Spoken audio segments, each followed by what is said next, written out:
From the Dead Workers Party, a podcast about gaming featuring the people that bring your games to life. These are your core elements.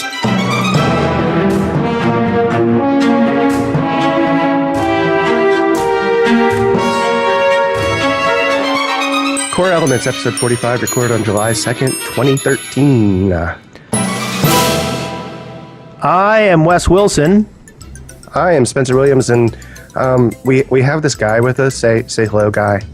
Hey! Hello, guy! It's Brad Muir. Hey!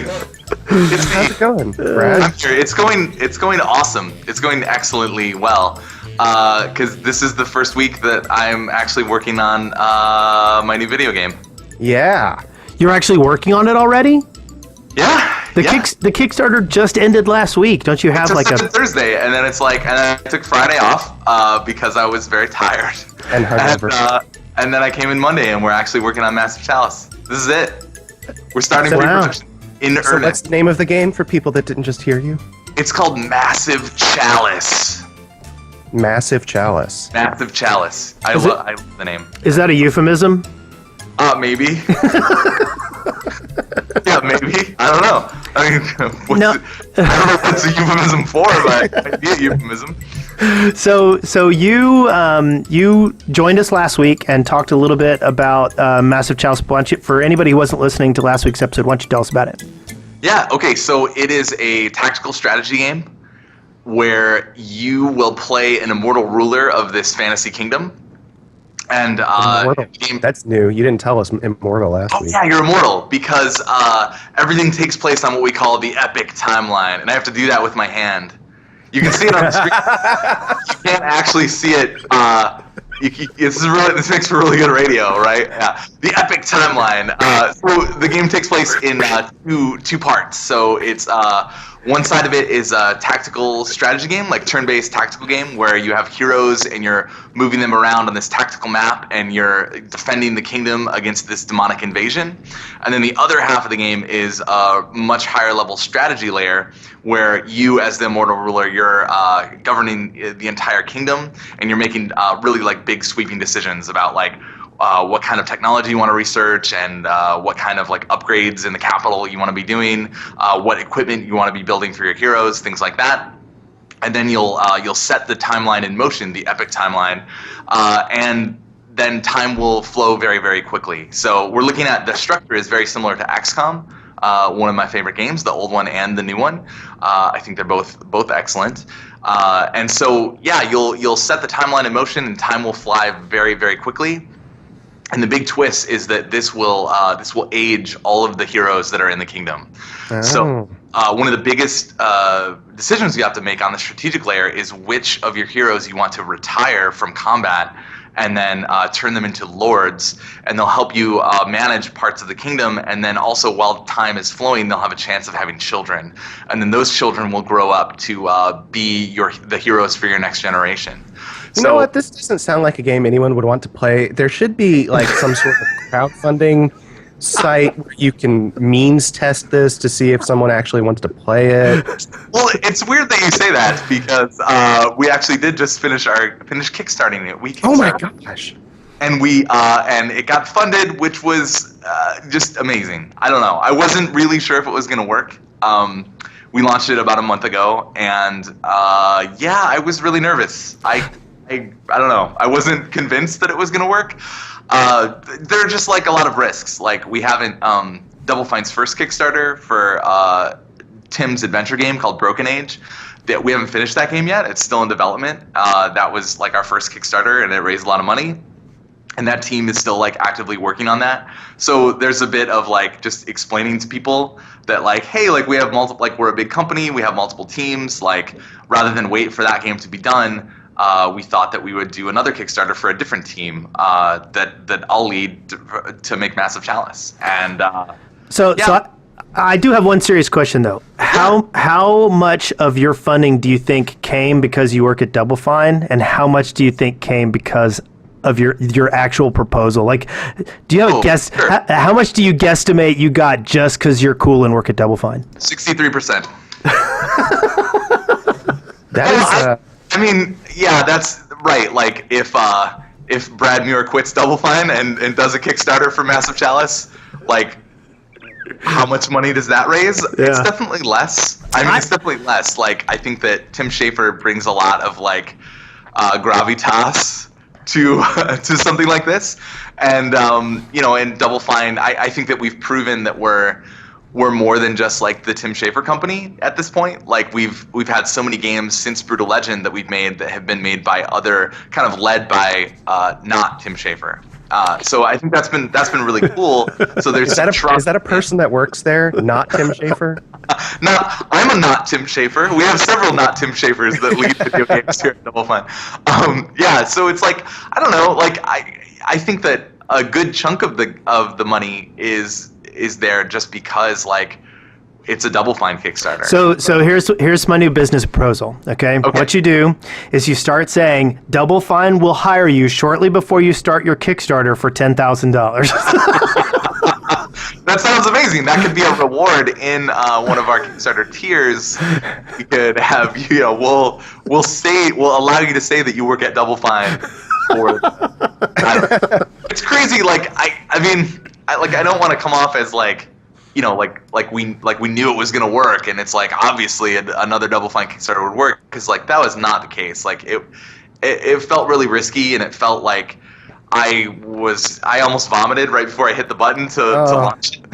That's really funny, because from the outside looking in, you're like, oh, it's another Double Fine Kickstarter. Well, it's going to make a ton of money. You know, that's from the outside looking in, that's how it feels.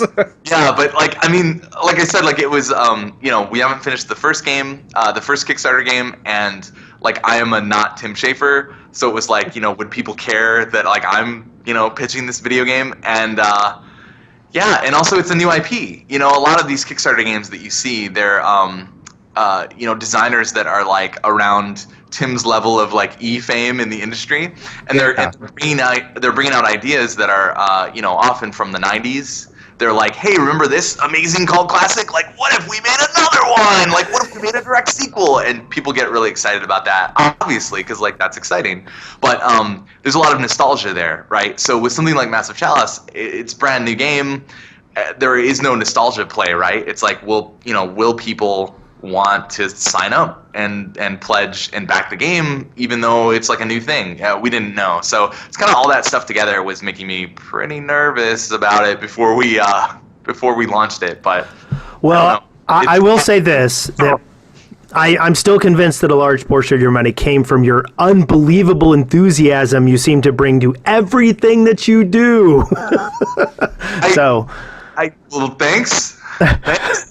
No, I mean, that's a big compliment. And I mean, I can just imagine like working in the office with you, and you come in and you go, I've got this idea.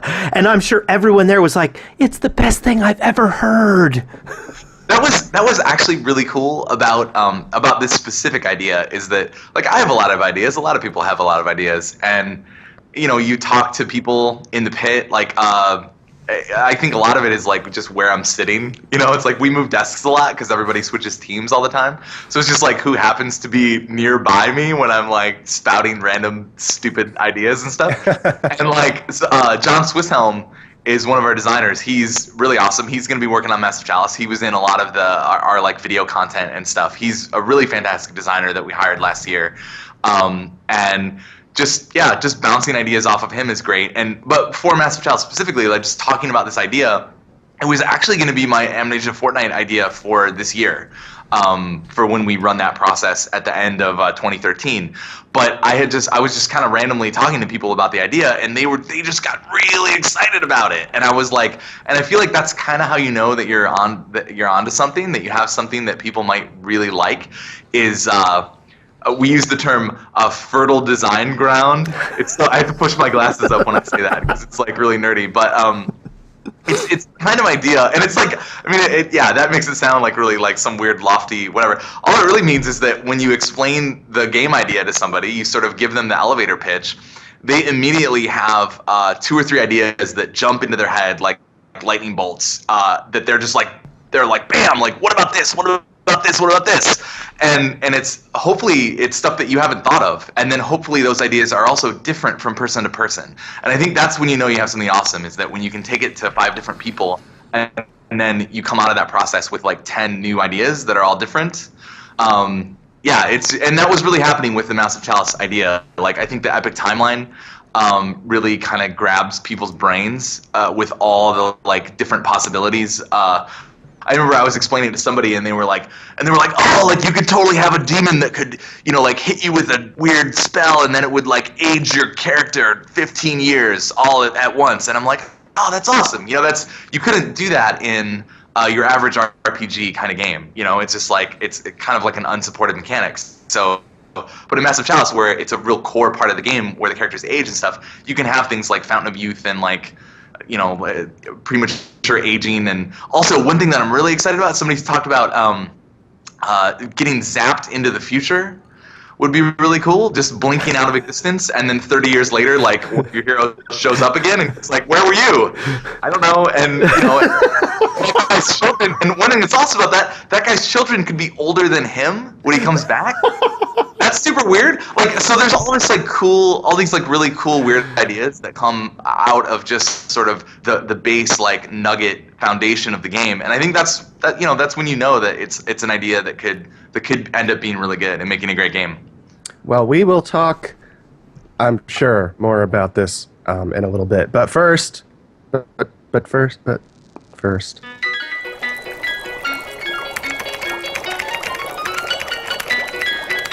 Lab notes. So my gaming was actually limited this week. I rented a game. I haven't rented. Yes, I haven't rented a game in forever. I rented it from Redbox, which is kind of. Oh, okay, right. Yes, I've heard of these red boxes. Yes, and I wanted to play The Last of Us, but I knew that I have a thing about like selling used games, so I didn't want to buy it and then just sit on the game, even though because I knew it was probably going to be about a 20-30 hour experience, and I'm like, let's just rent that one. Sure. So, but the problem is there's the impetus when you rent something that, okay, well now that's all I can play. This is on a fuse. I got to pay for this. So I've been playing The Last of Us, and when I first started, I was grumpy. I was like, why does everyone love this game? I was totally and completely unimpressed. The combat was kludgy. The opening bit was great, but I didn't buy into the second act. I was uninvolved with a lot of the things that were going on. Yeah, very weirdly, I think. Yeah. I mean, I see what they're aiming for, where they're really just trying to like drop you into the like, years later, they're just trying to like drop you into it, and you're like, oh, okay, but I don't know. You know what it is? This is so weird. And are you trying to do this without spoilers? I feel like you're trying to do this without spoilers. The way that you're talking about it. Wes. Okay, let me tell you real quick about Wes and spoilers. He hates them. I don't like them either. So I want to talk about it in generic terms. He's one of those that hates spoilers and ruin spoilers for everyone that doesn't hate them. Yes. Sorry, go on. Yes, but anyway. So long story short, eventually I started buying in more, and what really was the key to it was before I kind of thought my purpose was to fight zombies, and once I realized it was a stealth game, everything changed. Yeah. And if you treat it like a stealth game and not like, okay, I can kill the zombies with the bullets I have, it changes. And then after a little while, after you've gotten into the whole this is a stealth game thing, and then you see, okay, well, I can't do stealth here, and you do combat, it feels much like a better experience. Right. Yeah, I would agree with that. Yeah. So So once I got into it, I've been really liking it. I'm probably a good ways into the third act. I'm very satisfied with it. I'm looking forward to finishing it, and it's really well done. The second thing I did, and I think it's kind of funny that you're on the show. I decided, hey, I've got all these Double Fine prototypes sitting on my desktop because I installed them all after I bought the Humble Bundle, but then I never played a single one of them. Yeah. And so I picked them back up again, and I went and tried them out, and they were definitely prototypes. They're definitely prototypes. I mean, I was like, again, you talk about like risky stuff. Like I was like I was like, wow, we're gonna try to do this out in the public. I was like, I don't know if people are ready to see what a video game looks like after 2 weeks of like that's a splash of cold water right there. And like I think that they turned out really well, but yeah, they're prototypes. Yeah. Like I don't know. Did you play? Okay, so you played Autonomous. That was the one that I worked on with Lee Petty. Lee Petty is amazing. He was in charge of stacking, and he's art director on Reds and art director on Brutal Legend. I love that guy. And that was his game, and I got to work with him, which was super cool. I hadn't worked with him since Brutal Legend, and that was super fun just to like design and program and just kind of like be on his team and stuff. What did you think of that video game? That was actually one of the ones I could not get into very well. It's not, I loved the look of it and everything, and I loved the concepts and things, but it was one of these things where it needed a whole warm-up session that did not have time to be programmed in. Yeah, that's true. And you know what? You just described your time with Last of Us, where like Autonomous is definitely meant to be played as more of like a I mean, I don't know if I would use the word stealth, but it's definitely meant to be played as like a slower, more deliberate experience. If you start running around in that world, you're just going to get killed immediately, and it's like not fun at all. So yeah, it's kind of like rather than stealth, I would call it almost like a voyeuristic game. It's an interesting thing. Like people should check it out and play it, because I don't think there are other games that play quite the same as that game. Yeah. Like you just kind of put together robots and turn them on, and then you kind of just watch them run around and do their thing. It's just like it's a very extreme. The robots can like only very deliberately respond to movement or sound. So if they see you, if they're like attacking you, if you just stop moving, eventually, kind of like T-Rex style, they will just like ignore you and just go do something else and interact with each other instead. Yeah. And it gives the game again, like you were saying, like there's none of this is really explained to you. It's just something you have to like, you either have to play it a lot and stumble upon it, or like read some forums or whatever. Right. And that's part of the problem with like putting prototypes out there, is that they're really not ready for just like casual consumption. Right. But if you stumble upon these things, I think there's some really cool stuff in Autonomous and all of the games. Well, and like I talk about that they were prototypes, but for 2 weeks, I felt they were incredibly refined. Black Lake in particular. Now, I imagine that Black Lake was using a lot of the existing engine and a lot of existing like tools to create what they created. Yeah. But I felt like the actual execution there was solid. Now, it was a prototype. I lost the tracks, and it took me like 30 minutes to find them again. Yeah. But it was kind of cool, and then was Brazen the combat one? Brazen, yeah. So that was that was my game. Yeah, and Brazen, so very Monster Hunter co-op. Yes, and I was fascinated with it, but at the same time, it was one of these things where it's like, the combat needed some work, and for me to feel more comfortable with. But all in all, like it was an interesting experience to go through them all, and be both impressed and frustrated at the same time. And then remembering like, hey, could I have done anything even remotely like this in 2 years? And the answer is no. So it was kind of a really cool experience.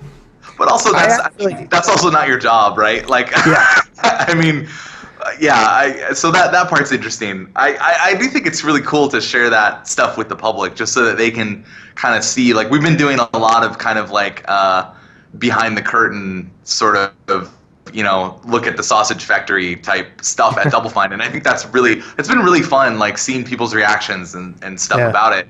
I just feel like there's a lot of that happening in the industry right now. Just a lot of indie games are doing it. And did you guys see that Skullgirls Indiegogo campaign they ran, where they actually showed exactly where all of the money was going?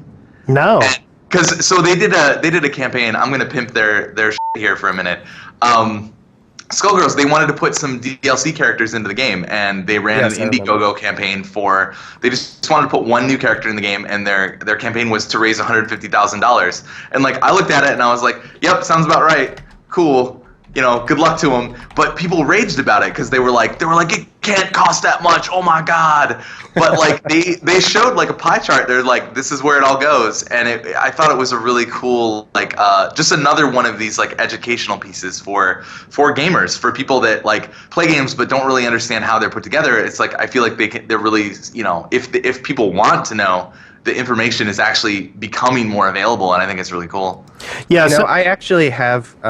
Was it a Humble Bundle that ended up with those prototypes being available? Yep. Yes. Yep. I actually did that, and I have access to them, but I haven't played any of them for the same reason. You're a bad person. Because you're a bad person. No, because I gave you money, and I. Oh, okay. No, you're great. You're great. Yeah, you're great. that's a thought. No, but the thing. I didn't play them for the same reason. I would never enter a contest where the prize is getting to be a QA for a week. It's just, it seems like, why would I do that to myself? Yeah, playing something that's so early on is, it's not. I don't think it's widely like coveted. Well, now there are a lot of people that really want to do that stuff, but like the costume quest, I played costume quest all the way through. So the costume quest prototype was kind of neat and sort of like nostalgic in a parallel universe. So it was like this, okay, this is where the game I played all the way through came from. And I played the demo all the way through, and I don't know. There's something really cool about that. Talking about the curtain being pulled back, by the way, the Dust Force guys released a document about how their game sold. It's incredible. It's incredible. That's really fantastic. I feel like a lot of indie devs are starting to do that, and it's super cool and enlightening. Yeah, and if anybody out there is interested in looking at how like game sales work for small indie titles, I think their game is a good example of a reasonable expectation. Mm-hmm. So, actually, I would say that's a successful expectation. Well, I don't know if that's like. I don't know if most people can expect that, with their indie game. Like, I think it's successful, but you look at it and you look at the numbers, and it's like, they're not wearing money hats over there off of Dust Force. It's like, it's like they're gonna get to make another video game, and that's really awesome. Like, and I'm really happy. Anytime I see an indie dev make enough money to stay independent and continue doing what they're doing, that's fantastic. It's awesome. So, Spencer, you want to talk about the thing that you've been playing? I have been playing Rogue Legacy. Oh man, this is the game since it has the generational aspect to it. Yes. I have received like 1 billion tweets and emails and everything because of Massive Chalice. People are like, "Oh my God, Brad, have you heard about this game Rogue Legacy? Have you heard about this game Rogue Legacy? You need to check it out." And I'm like, yeah, I found that video game before we even launched our Kickstarter, but it's like, man, I'm just getting bombarded by it, and I haven't played it yet, which is terrible. But it looks really cool because it's like I love Metroidvania stuff, and I love roguelikes, and it has this cool generational thing. So it looks like it's right up my alley. It's on my list. For people that don't know, it's a Metroidvania roguelike. With generation stuff. Thanks for stepping on my lead. Just ruined everything, Spencer. Yeah. Right. No, it's okay. You're exploring a castle, and then you die because you're gonna die, and then your children take up your cause, and they go into a dungeon, and now the dungeon's different because it changes every time. And I love the game so much that I've had to stop myself from buying it for more people. Like, that's amazing. I feel like everyone should be playing it right now, and I don't see enough people on my Steam list playing it, and it bothers me. Yes. I have actually messaged Cellar Door Games to see if they'd be interested in coming on the show. I hope they do. That would be fantastic. And they'll get on here about the time Spencer's done with the game, I imagine. Yeah, and then I'll be like, man, I'm so over that. One thing that I think is hilarious about their generational take is that I don't know if they contextualize this in the game or not, but so the parent goes into the castle and dies, and the kids, like, they have to grow up, but then also have kids before they go into the castle, right? Like, every time. Yeah. So, like, do they ever, like, explain that or whatever? No, not at all. And in fact, that's awesome. there is you have traits that you have along with your character, and some of them are pretty funny. There's one where you're afraid of chickens, and so every time a chicken leg drops, you have to kill a baby chicken that tries to kill you before you can eat it. But one of the traits that you can get is gay. I saw this, and that was actually like, yeah, I wasn't sure if you were going to bring that up or not. Like that has no in-game effect whatsoever, which right, but which I think is fantastic, right? It's just sort of like, and actually somebody at Double Fine, they were like, hey, check this out, and there's a GameFAQs thread about it, and the original poster was like, hey, like one of my characters in Rogue Legacy was gay. I couldn't tell the difference. Like I couldn't see how this character was different. And then immediately the next post is just like, I think that's the point. That's the joke. That was it. It was amazing. I'm really loving the game, and it's hard for me to not be playing it right now. It might be my game of the year. Wow. Awesome. I have to check it out then. Even over Monaco. Wow. Okay, so Brad, what have you been playing? Oh man, I've been playing Dota. I'm playing a lot of Dota. I don't know, man. That game, my younger brother is a really big gamer, and he has a really good taste in video games. And so when he gets into a video game and he's like, "Hey, Brad, come play this video game," I'm like, even if I don't understand it, I feel like I have to check it out. And Dota is the latest one where it's just like, he just started playing it and he was getting really into it, and then he just, we had played League together. We kind of fell out of it, but played League of Legends last year or the year before, and I had kind of stepped away from that game, and now he's playing Dota and he dragged me into it, and I don't know, it's awesome. Also, like Valve's whole like esports tools for observing games and just the stuff that they've been doing for like their big tournaments and stuff is, I don't know. I got bit by that bug as well, and I've been drinking coffee, watching qualifier games for their big tournaments. Wow, you're down the rabbit hole, man. It is, and it's weird because like as a game designer, Dota is kind of brutally offensive in some ways. Like they just do not care about the player in some ways. Like the game is just savage. Like it creates some incredibly low lows that you would not see in AAA game design. Like they would be beaten down and moved through the process of like focus tests and all this stuff. But because it was a mod and it grew very organically, a lot of these things are in there that just create really low lows where sometimes you'll just be losing and just have a terrible experience for 45 minutes and it just sucks. But it also, on the flip side, it creates like incredibly high highs where there's a lot at risk all the time, and it just creates some like really amazing gameplay moments. And I think that once you experience some of that, you start chasing the dragon, and it's definitely a rabbit hole though. Maybe the most complicated game I've ever played. And so it always feels like there's more to learn, and I don't know. It's a really interesting game. It's a game I can't recommend to anyone, though, just due to the super steep learning curve and some of these like brutal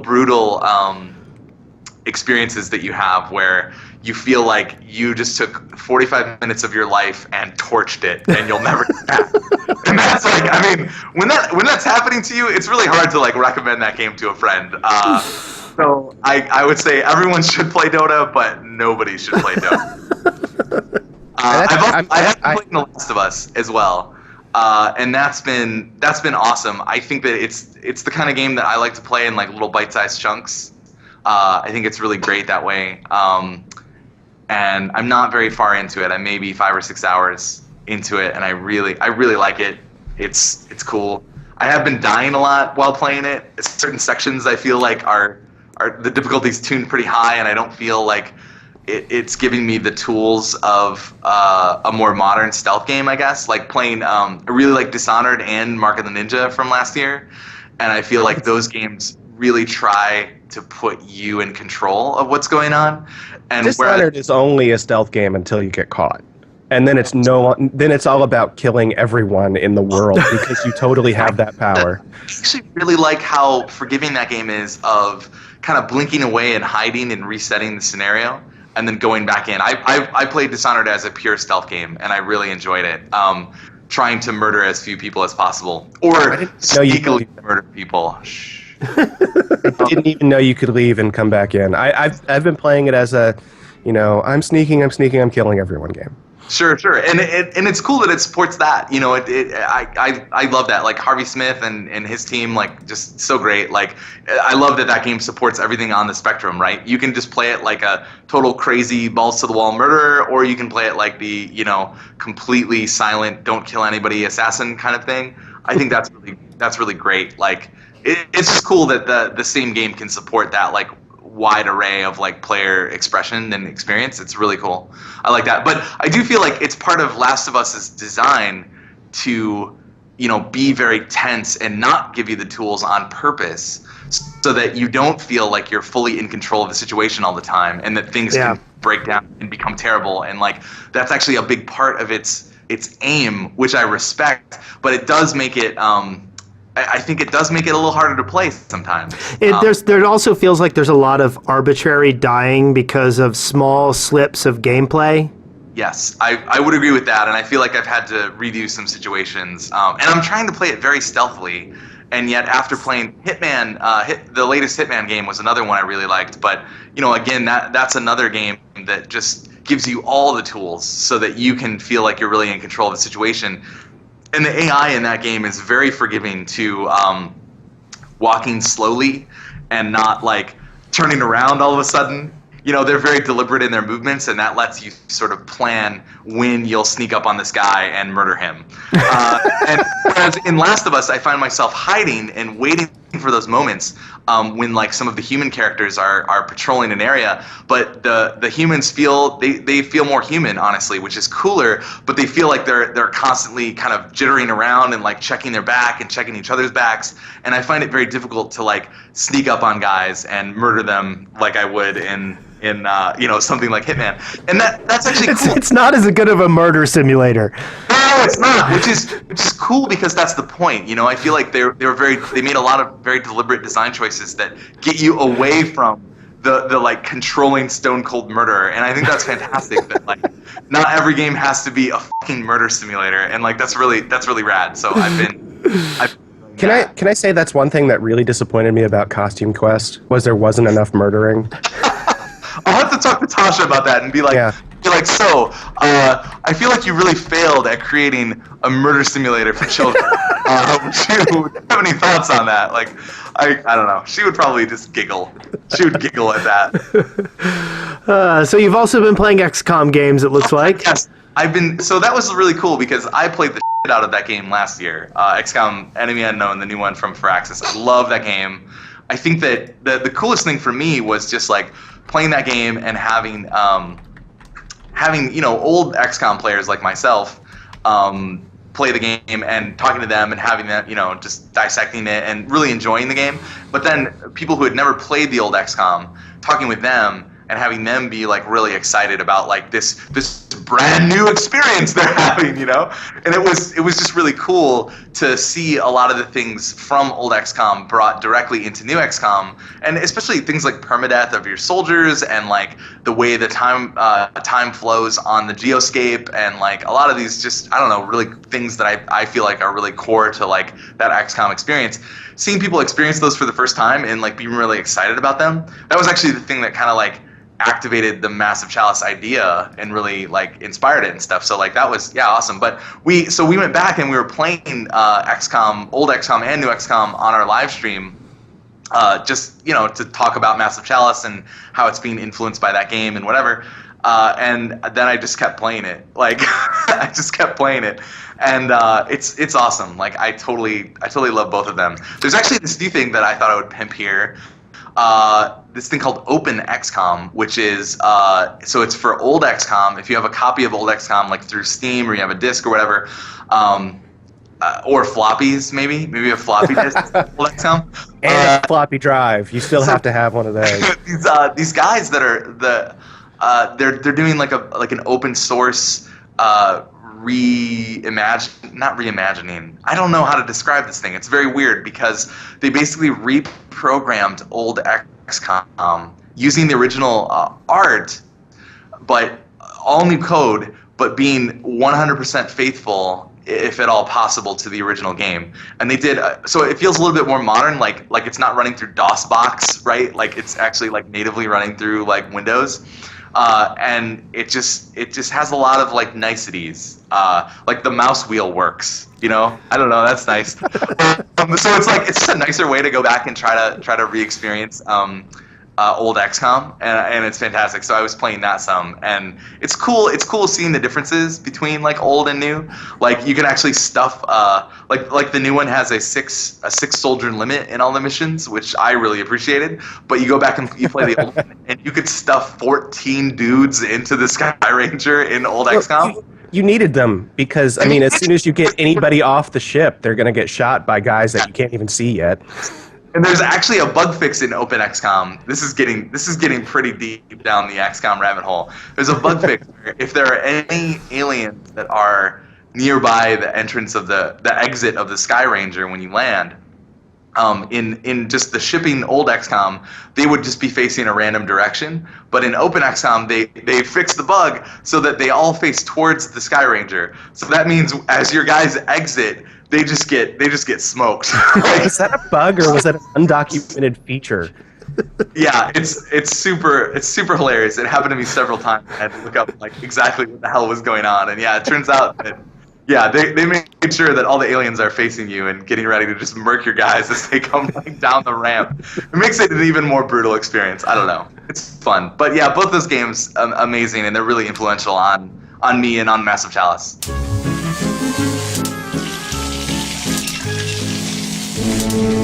Eureka!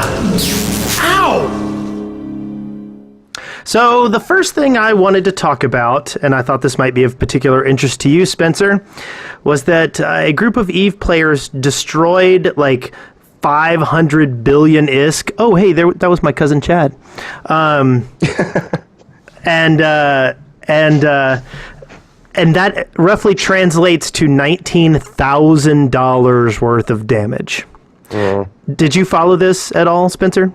I have not read a whole lot about it. I saw that there was an article on EVE News 24, but I don't know anything else behind that. So. Well, basically, there was evidently somebody who did something wrong, and he got punished. My question is, do you guys think there will ever come a time when digital possessions are considered enough property to where it will be criminal to do things like this? Not in EVE. No, I'm not kidding, because in EVE, it's explicitly, part of the game. It's weird though, because like those economies now for MMOs are getting so big that they rival some like third world economies, I think. Like I could definitely see a thing where like actual laws kind of stretch, like real world laws stretch into the fake world of something like EVE. I could absolutely see that, like somebody getting sued for falsely representing themselves in one of these corporations or something that led to $19,000 of actual stuff going away. Like that's I could see that happening like sometime in the future. I mean, I don't think it's going to be next year, but down the road, like I think that why not? Yeah. Well, it's not going to happen in EVE. You'll probably. I mean, one of the issues is, technically, who owns the ISK that's being destroyed? It's all CCP. Yeah. So, they have the complete say over. You would have to sue CCP, and that's probably not going to go anywhere. And so where would you sue someone for this? Like, it seems like you would have to come up with this whole new like freaky. Well, and that's what I'm beginning to wonder. Like, is there going to come a time where certain, like, I mean, the amount of work you put into a game is rewarded on a certain level and there's a reasonable expectation? And are we going to become enough of a digital society to where, like, our digital products are going to have suable and punishable offenses done against them? I can't wait for the Supreme Court. I mean, eventually it seems like it'll be something that where like courts will actually have to get involved. Like, Yeah.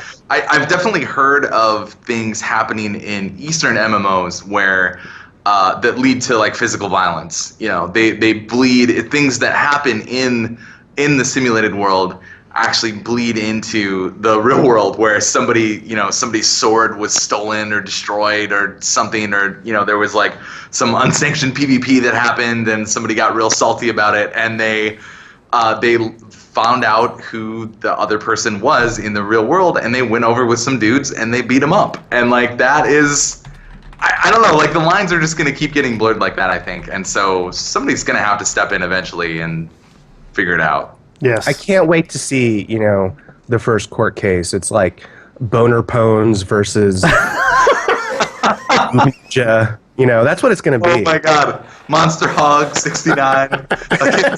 Boner, what was it? Boner Pones? Boner pones, yeah. That guy's totally beat me in Dota before, by the way.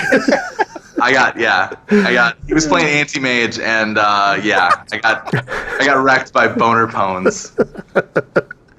So another thing that came up this week was for a short time, Darkspore was pulled down off of the Steam store, and there were some DRM issues, and people were not able to get into it. Now, I don't know anything about this game. I was surprised that there was anything ever done with Spore at all. However, I did find an article that was talking about this issue, and it was actually recommended by some people on the Core Elements Twitter feed that we should talk about it. And so the article basically postulates, this is what it's going to be like with always-on software. Once we get to the point where the whole always-on thing is going, one small change and instantly your purchase is gone. Sure. Now, according to the article, it was being pulled down from the Steam store to be relisted, and the DRM errors are being fixed, and the game is still receiving support from Maxis.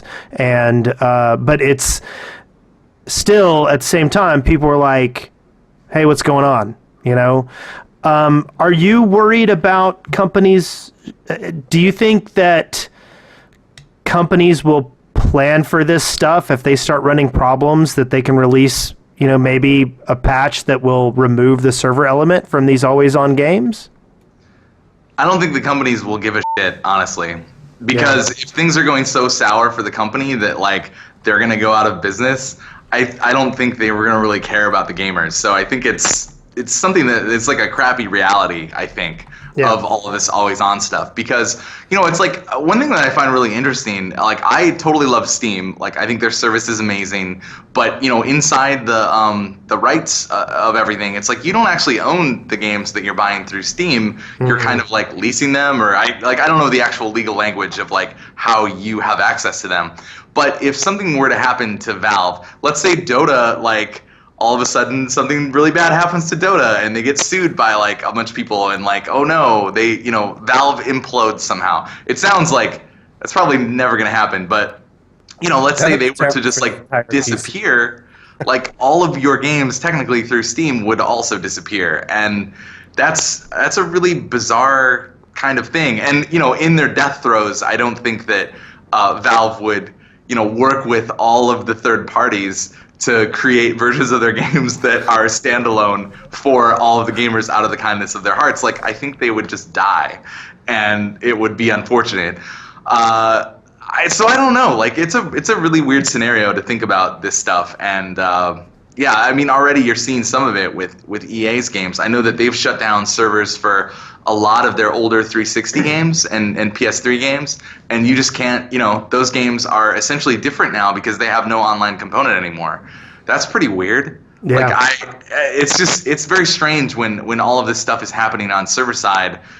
You don't have any control over that, and it's just something that, I don't know. It's just like a fact of life in the year 2013, I guess. I think there's a little bit of Chicken Littleism going on here. I think that ever since online required games became a thing, I'm not a big fan of online required games, for like single player games especially. But ever since they came out, people have been saying this is going to happen. This is going to happen. You're going to have a game that you just want to play single player, and you're not going to be able to because of some online company. And they've been saying that for years. And the first time it happened was to Darkspore, which I have to say I'm surprised anyone's trying to play anyway. Unlike US, I have played it. Yeah. It's just not very good. No, but, it's just people have been waiting for this to happen. And as soon as there was a single glitch in the system, someone jumped on it and said that this is the way gaming is going. And I don't know that that's true. I think most of the companies that are requiring always-on DRM are fairly unlikely to go away anytime soon. And I guess, maybe in 10 years I'm going to be singing a different tune, but right now... Yeah, it does seem like if you want to play Diablo 3 in 10 years, you're probably going to be fine, right? It's just like... Activision, Blizzard, not really going to go away anytime soon. Yeah. But also, you never really know what's going to happen, and it does sort of suck that, you look back at the old games that you have CDs or floppies for, and it's like, those things are fine. They're going to be fine. Well, cool, yes or no. Think about that. You just said, do you have a floppy drive on any computer that you own? I don't think that I do. So you have purchased a game that is no longer in a format that you can play it. That's true. It's true. And actually, when I went to play Xcom, I just bought it for $5 on Steam, just so that I could play it again. And that's just it. I think a lot of these games that still have broad appeal will still be available either in hacker corners, if nobody cares about the game anymore, or they'll be available on GOG, or whatever the subsequent version of that system is. And of course the argument against that is, so I can buy the same thing over and over again. But this is not a new problem. Yes, you can, Spencer. Yes, you can. I have. You're so inclined, and so am I guess. I don't know how many times I bought Trenched. I must have bought it 4 times. Holy crap. No, but if I pull down my old what? You mean Iron Brigade? Iron Brigade, yeah. I bought Iron Brigade once and Trenched once, honestly. But sure. If I pulled out my old CD wallet and tried to install the games on it, I bet 60% of them aren't going to work. Yeah. So it's not exactly a new problem. Yeah. I can't pull out my, my floppies of Wizardry 2. Oh, you can pull out your floppy. I can't. It was terrible. I don't know why you did that. You just took this podcast and you just, as a 12-year-old, you just and just sent it right off the rails. Like, yeah, excellent. I support this. That is crazy though. I think there is probably a little bit of legitimate complaint here, but there is also a little bit of, that kind of stuff going on. So I agree with both those angles. So this next one, I'm not really sure what there is much to talk about, but the head of Xbox has moved to Zynga. I just read about this. This is crazy. This is crazy to me. And most of the reports I read are insinuating it has nothing to do with the botched E3 presentation and everything to do with him just making an amicable move. But no matter what people say, everybody's always going to think it's because of that presentation. Well, does anyone at Microsoft have enough PR know-how to know that it was a botched presentation? Yes. I can't comment on that, I don't think. That's crazy to me though, that Don Matrick has been Matrick, whatever, Don.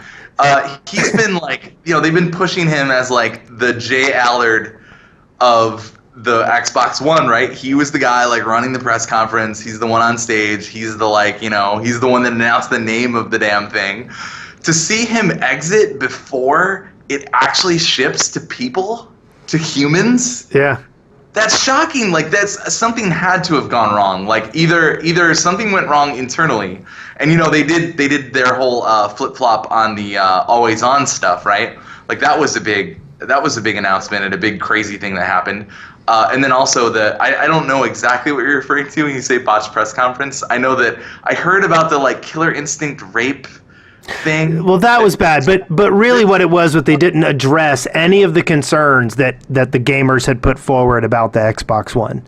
They And did then not. Sony ate their lunch. Yes, I mean, chewed them up, spit them out, and made fun of them. I mean, it Right, was. so either it was an internal thing about this, or it was just Zynga like dropping a giant bag of money at his feet, and it's just there's no way he could pass it up, right? Like either way, I don't know. It just seems nuts, though. He's already making a giant bag of money at Microsoft, so Yeah.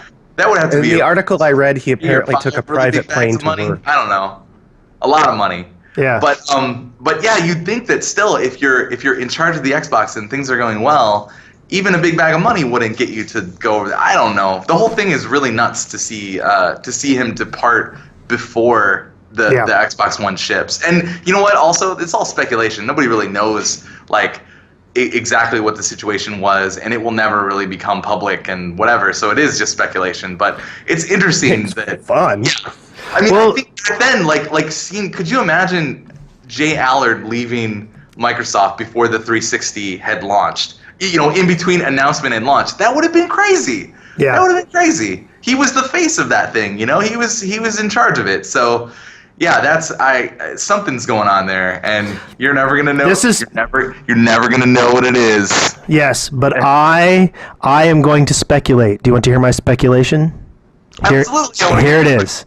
This is my speculation. It's a combination of everything. Basically, I figured that he wouldn't have left the company if he was happy how things were going there. You know what I mean? So something was going wrong that he was unhappy with. I bet he was trying to work with the whole, like, we need to deal with this PR situation, and nobody in the bureaucratic chain was listening to him. So then when it comes out and everything goes wrong and he goes, look, I freaking told you so. And they were like, we're sorry, you were right. And then Zynga dropped a big bag of money on his feet. And he goes, look, you guys have been screwing up. I don't want to be here anymore. That's what I'm suspecting. There you go. Complete guesstimation. I have no comment on that. And so the last thing I wanted to talk about was Minecon 2012 was announced in Orlando. And so it's going to be at Disney World November 2nd and 3rd. It's right there at the time when my family likes to go to Disney World. So my family is like, hey, let's go to Disney World. So, yeah. That is awesome. Yep. So are you going to go? Yes, absolutely. Oh, that's fantastic. Well, we have that huge Shaft Minecraft podcast. Oh, I know all about your Shaft. Thank you. I'm not the only one. It's also Brad. He's doing it too. That sounds awesome. So have you guys been to Minecon before? It looks amazing. We went the first year, and it was it's kind of weird. Like it's kind of there's an oddness to it because it's like fixated but run like an E3 but on a single product. Sure. I don't know. The most fun we had was hanging out afterwards. I mean, all the YouTubers just basically hung out, drank like fish, partied, had a great time, and hung out together. That is awesome. I liked, just from seeing the footage, like in the Minecraft documentary, that that 2-Player did that. That's right. 2-Player Productions. Those guys are awesome. They work with us a lot. Yeah. 2-Player shout out. They did that Minecraft documentary. We watched it, and seeing the footage of the Minecraft documentary, like of Minecon, it looks so awesome because one of the things that I thought was so awesome is that there's like kids everywhere, because like kids are just totally hooked on Minecraft, and they like go there with their parents, and they're just, I don't know, they just look like they were having a great time. It looked awesome. When you were watching it, when I came on, did you go, oh, I know that guy. I totally did it. I was like, that guy. Hey, Greg. Hey, it's going great. I'm on the Core Elements podcast. Would you like to say hi? Okay, no, you're fine. Oh, okay. Just see what's going on. Is it really loud? No. Okay. That was Greg Rice, our PR man. And I did say Minecon 2012. It's Minecraft 2013 because I don't remember what year it is anymore. No, it makes sense because we're in the future. So let's talk a little bit about our sponsors. We do have some excellent sponsors. First off, we have lootcrate.com. If you want to get a little package of nifty loot shipped to you each month, you can go to lootcrate.com/deadworkersparty and use the coupon code DEAD, and you'll get $3 off, and you'll get stickers and action figures and lunch boxes and t-shirts. Basically great cubicle swag sent to you every month, and you'll help support the show a little bit. Additionally, you can go and get a 30-day free trial at Audible. Sign up there, get one free audiobook, and if you decide to subscribe, you'll get a free audiobook each month and 30% off all additional purchases. And once again, even if you go and just sign up for the trial, you will help the show. And that's audibletrial.com/core elements. And then lastly, if you go to Netflix, you can get a 30-day Netflix trial. Go to netflix.com/deadworkersparty, sign up, and watch some, let's see, what am I watching on there? I'm watching Black Books right now. Oh, Black Books. My fiance watched that show. She loves it. Yep. Inspiration. So, Brad, we talked a lot about Massive Chalice at the beginning of the show. Let's talk a little bit about Double Fine and what you're doing there. Like, now that you're doing this Massive Chalice thing, are they like, I mean, are you getting your own like little building area to kind of hang out in, and are you pulling from other teams? How do you guys arrange the work that you do there? We have oh man, what is Issa's actual position? Development director, is that right? Something like that. Basically, it's sort of like an executive producer position that is like a producer of producers, I guess. And she manages like all the personnel in the studio and figures out like, you know, when they're rolling off a project and like when they'll be available for another team and things like that. So so the staffing is like, it's pretty malleable, and there's a lot of people. We have 50, 60, 50. I think we have about 50 people at Double Fine. See, that's the thing. That's not my job. I'm not supposed to keep track of all these people. She is. So, yeah, we have like 50 people. And so right now it's like we're in pre-production, and I have 3 people assigned to me right now. And then we're working to figure out like the actual roll-on schedule, like the ramp-up schedule, for which kind of disciplines we need, what type of people we need on the project, and then we work with the development director to figure out like exactly who at the studio is going to be rolling off of a project soon that could jump onto this project, or split time with their current project, because it's they're not ready to leave it completely, but they will probably have more cycles to spend on another project, so they could maybe go down to halftime. Or maybe they could just consult with us. You know, they could spend most of their time on that project and then just kind of consult and kind of make sure that we'll just include them in a bunch of meetings and stuff. And then when they're available later, they'll be assigned to the project. It's kind of like, it's a big puzzle. You know, it's a big puzzle to figure out exactly like who's gonna roll onto the project when, and it just depends on the project's needs and like the individual's wants and the overall studio needs, and there's just so many like variables that go into it. It's a big spreadsheet, really, is what it ends up like. Which is that's I wish there were like a sexier answer than that, but yeah, right now the team's really small. It's like me and Anthony Vaughn and John Swisshelm, so that's like a producer and a designer, and then Derek Brand. He's been doing a lot of the concept art. Like he's on the project, and we're just trying to figure out the look of the game and trying to scope it now that we know what our budget is, and we'll be rolling more people onto it soon, in the next couple months. But Chad, are you trying to get onto that one? Probably. Yeah, he is. Things are looking that direction. Yeah, he is. He has some stuff to clean up this month, but he is slated to roll onto Massive Chalice in nice. Soon. Maybe even earlier than that. You think earlier or later? Hopefully earlier. Hopefully earlier, because I need a lot of it. Chad's a programmer, a really great programmer, and it's really good to have your designs vetted by really great programmers, because they will tell you how unreasonable you are with what you want to do. So yeah, that's like, making sure that you have buy-in from like art and design, or art and programming, and design. But I feel like I'm mostly a designer, so it's like I can do that stuff. But it's really like design coming up with crazy ideas and then making sure they get vetted by programming and art, just to make sure that you're like not totally blowing your budget or like blowing your scope or just being stupid. I don't know. Yeah. So yeah, it's good. But Massive Chalice is in a pretty good spot. Like all the designers, both you and John, as well as Anthony, have programming background. Yes, and that really helps. A lot of people ask me like how to get into the industry.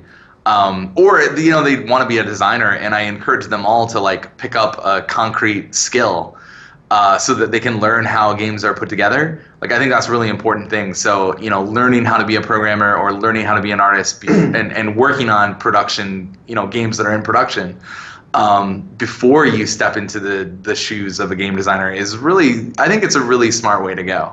Yeah. But at the same time, I'm blown away at the people that are able to just like jump in there and start doing it with the tools that are available these days. That wasn't really there when I started, and that's incredible too. Yeah. Also, I'm just totally rambling off on all sorts of tangents. That's okay. So that's okay. Feel free to interrupt me if you want to talk about something specific. And by the way, if anyone here is interested in more from Chad, he was in episode 29 of Core Elements. He and Ron Gilbert, so you can go and check that out. And I missed that show. Yep, you weren't here. I wasn't on that one. No, so sad. It was a sad time. You know what's better? Core Elements episode 1. I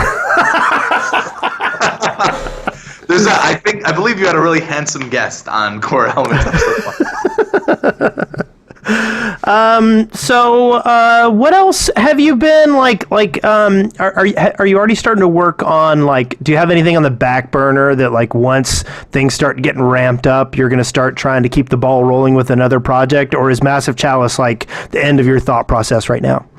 Massive Chalice is really the prime focus. It's like the way that we do things here at Double Fine, the project lead is kind of like the project manager, vision holder, lead designer, I don't know, like whatever. And, any number of those parts can get disseminated to other people on the team. But I think the vision holder part is the part that's really like the most important, the part that Tim really believes in. And that it's like that person, it's, the person who had the idea, they're going to be the person like soup to nuts. I love that term, soup to nuts. Soup to nuts, they're going to be in charge of the game, and they're going to usher it through the like early pre-production all the way through like shipping and then, patching and whatever. Like, and they're going to be involved with the community and support the community and whatever for the entire life of it. The face of the project. Yeah. And on top of being the handsome face of the project. Questionably handsome face. But I think that's really cool. And like so for a long while here, I will be just in charge of Massive Chalice. I have other ideas, and there are other games that I'm gonna want to make like later.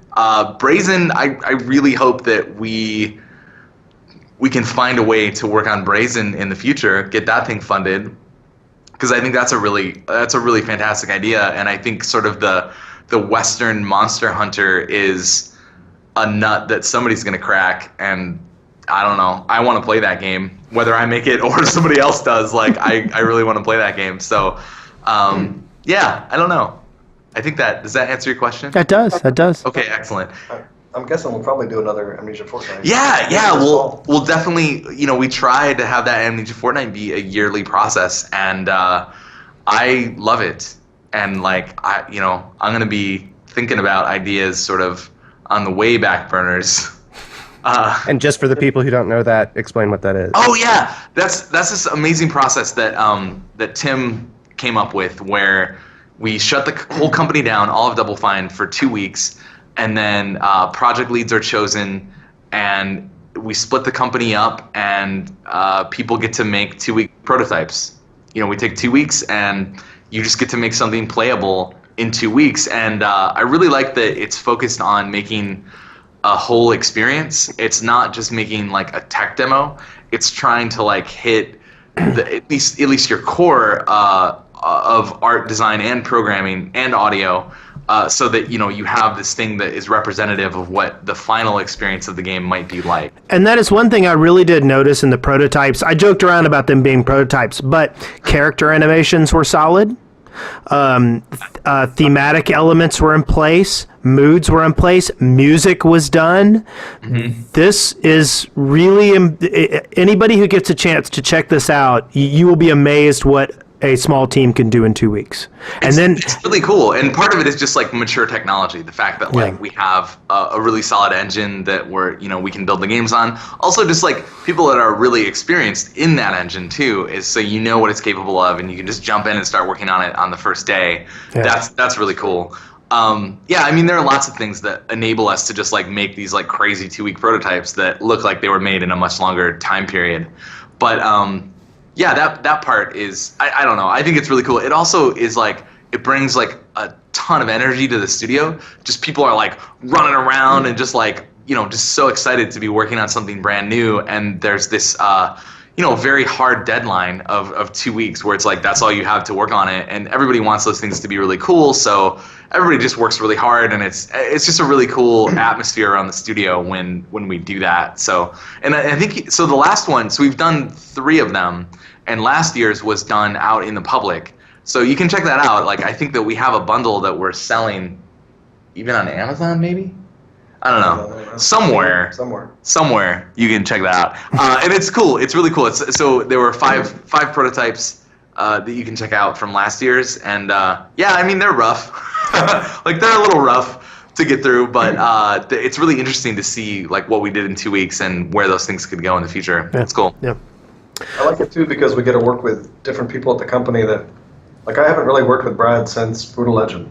We've always been on different projects, and we see each other around the office and get lunch and meet and sometimes help out a little bit, but artists and sound designers and animators that you maybe haven't got to work with for a couple projects, because we're doing so many at Double Fine now, it splits us up on teams. And when we were doing Brutal Legend, everyone was all on the same thing and you worked with everybody.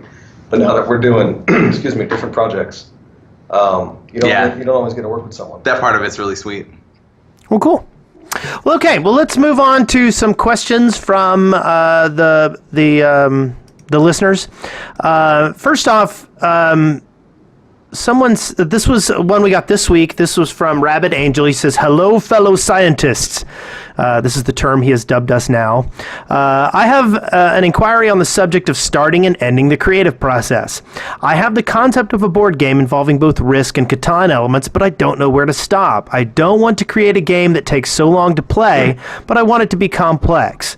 So how do you know when to stop adding parts to a game? Thanks for doing what you love. Play it. Yeah, play it is a really good. Play a lot. I think that's a really good. That's a really good piece of advice. Also, like, really examine each piece of it. Like, try to break it down into its core elements. Is that the name of this? Yeah. Yes. Yeah. Oh, break it down and look at each of those pieces like under a microscope and really think about, like, does it have to be there? Like what would the game be like if it weren't there? Like, that's actually kind of one of my favorite design sayings is, like, design perfection is achieved not when there's nothing left to add, but when there's nothing left to take away. And that's kind of see what you can get rid of, and is your core game still there without it? Then that's a good thing to get rid of. And then just keep doing that until you have your core game. Okay. Yeah, I think that's great advice. And it's like, I don't know. It's weird because it doesn't feel that way when you first start working on something like a video game. Like, you feel like you just need to add a ton of shit into it because, clearly if you just took, like, in what was this, Catan and Risk? Yeah. Yeah, just like if you had all the elements of both Catan and Risk together, it would be amazing. But, like, actually, it would probably be a pile. Yeah. Like, it would probably be something that's, like, too complicated, and then there are elements of Catan and Risk that step on each other's design space. Yeah. Right? It's like each element is going to occupy a certain space in the design, and if you have too many things that overlap, then you have a lot of redundant elements, and then it's just going to be really confusing and overly complex. So I think I think the example that I always like to talk about are like RTSs. Like there were some RTSs in the 90s, like when RTS was blowing up, that were all about, like, hundreds of units or like tons of units, But, like, StarCraft was arguably the best one that came out of there because it had a dozen units aside. Like there was very little overlap between all of those units on each faction. So like, they really cut away everything that they could and made sure that each unit occupied its own design space. So there was definitely, like, if you're like, oh, I need a ground unit that can hit air units, it's like you only had like one or two choices. Like, you're not presented with like 12 or something. Yeah. You're presented with like one or two, and then you would make that decision, and then it just helps you. I don't know. It just helps confine what's going on and how many things you have to think about. There's this really awesome theory. I don't know if this is what it's actually called, but my software engineering professor called it chunking, about how the human brain is good at storing 7 plus or minus 2 pieces of information at any time. That's right. Is that what it's called? Chunking? Yeah. It's an awesome theory, and like that, that's why a phone number is as many digits as it is, because your brain can remember it really well. Like, so yeah, like just thinking about the fact that your brain is not very good at maintaining a ton of info all at the same time, having fewer, just less is more. Like it's a hard lesson to learn, but once you sort of like embrace it, your games will just be better. Yeah. Like, one other thing that I always heard was that every element of your game needs to be entertaining as well. Like, if you're going to make a game, make sure that the most rudimentary aspects of it have decision making, consequences, and some involvement. Otherwise, you just end up creating kind of this static experience. And Yeah, that's I would agree. also why my MMO RTS that was called 6.7 million units never came out. It just didn't work. Like, I got one from the chat room. Can I Okay, ask sure. it? This is from Guardian Nux. Yo, Brad. Yo, love Guardian Nux. I love that name. That's amazing. Okay. I love XCOM. However, besides just changing the difficulty, I had little incentive to replay the game since it meant researching the same tech and going through the same skill trees. What plans do you have for varying up the game/scenario/technology/heroes so that I can replay the crap out of Massive Chalice? Yeah, so I totally agree with this. I think that this is I was gonna say problem.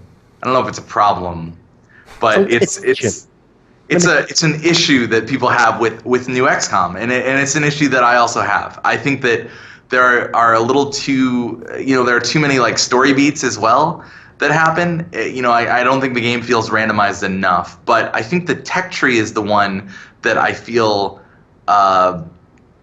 It's not really an issue of if you'll research a certain technology. It feels very like linear or wide open, or I don't know the right term for it really. It just feels like you can research all the technology, and then it's more about when do you want to rush for a specific piece of tech. And I think that that's not as interesting, because I think if you have mutually exclusive choices inside your tech tree, and so using XCOM as an example, like if you choose to research the skeleton suit, that's the like grapple thing, say you wouldn't be able to use the ghost suit. That's an interesting thing. Maybe if it were pushed earlier in the tech tree, that could like actually really impact how you play the game. And it would make your playthrough different from another one. So that's one thing that we're looking at with the demonic technology versus the human technology, and making sure there are like trade-offs as you like. Do you want to focus more on the demonic stuff that will have like interesting weird trade-offs, or do you want to focus more on the human technology, which will have be a little bit more a little safer, like maybe a little bit more expensive, but not as powerful, not as useful. I think that having that be really branching, or have parts that get completely shut off to you, would be great. Also, like, we're really influenced by Final Fantasy Tactics job system, and we're trying to bake that kind of customization into our generational bloodline mechanic. So our current thinking is that your house will, so like your last name, like the Williams line, will have we all have metal dice.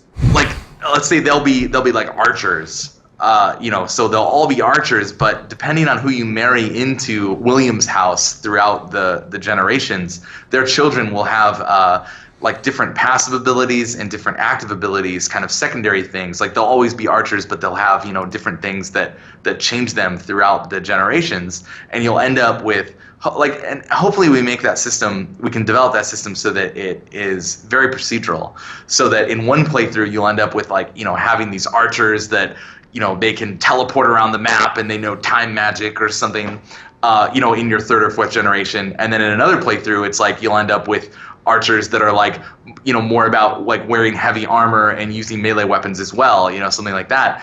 And I'm hoping that will create a lot of diversity in playthroughs. Like, I think that's a really interesting thing that we're shooting for, because I want it to be more replayable than the new XCOM, because, you know, there are certain things that happen in that game where it's like, yep, now I got to capture a live alien. Now I got to, like, research the key. Now I got to go to the alien base. Now I got to do this. And it's like, you know, those beats are the same every time through.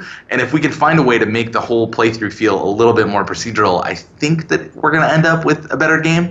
Now, it's interesting, like, that I was talking some smack about Dota and how it creates lows, really low lows and really high highs. So the new XCOM is definitely a more constrained experience, because, again, it's AAA, and it goes through the more focus testing kind of process, and they're going to try to rub off some of those low lows, but then in the process, I think they're rubbing off some of those high highs that you would get from something like the original XCOM. So with us, we don't really have to worry about that because we don't have a publisher. So we get to focus on, you know, just making the game a little bit more randomized. And if it ends up with, like, creating some low lows where, like, oh no, the aliens attacked your base. Okay, there's no aliens in Chalice. You know, it's like, oh no, the demons attacked the capital city while, you know, your hero squad was away, and now you have to defend it, and if you lose the game, and you'll have to start over completely. Like, you know, we can choose to do those things, and we're not going to have somebody coming in and telling us that we shouldn't do that, because that's not, like, modern game design, you know? So I think that we have a little bit more freedom to make it more procedural and more randomized, and I'm hoping that it just generates a more replayable experience. That was an incredibly long-winded experience. It is. You're going to need a really good AI programmer for this. You know that, right? I know. Look at this guy over here. I know. I'm really excited to yank Chad onto this team early, because he's got a lot of experience in strategy games and AI. And it's funny that he's sitting here, because this started late. I was supposed to be having a meeting with him about trying to convince him to join the team. And then apparently he's in here now, and that's, like, how it's happening live on the internet. How's the meeting going? I think it's going very well. What do you think? Yeah, shrug. Wow. Well, okay. I think it is time for us to. I think we're probably going to have about an hour and a half show here once I edit this down a little bit. But it was a real pleasure. We do have a guest for next week.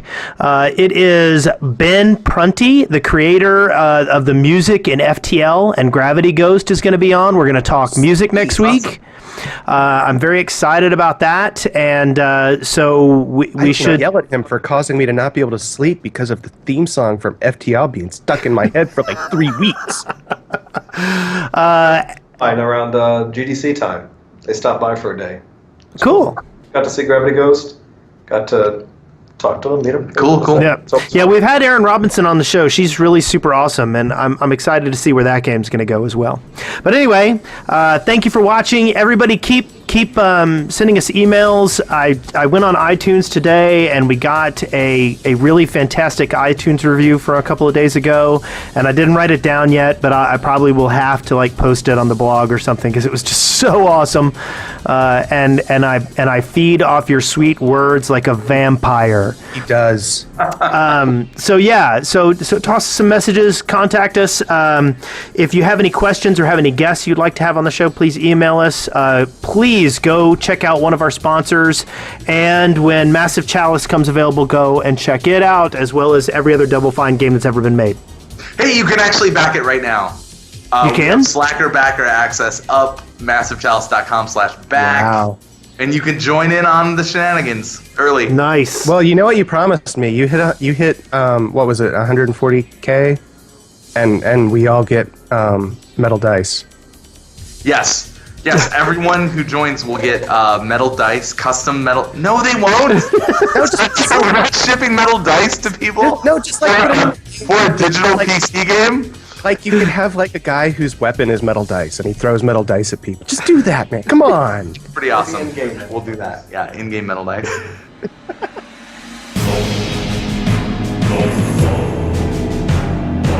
You've been listening to Core Elements, exploring gaming one element at a time, a podcast by the Dead Workers Party.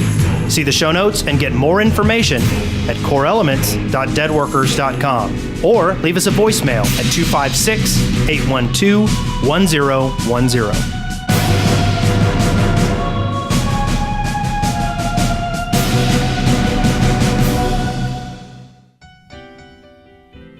Dead Workers Party Network. Priceless.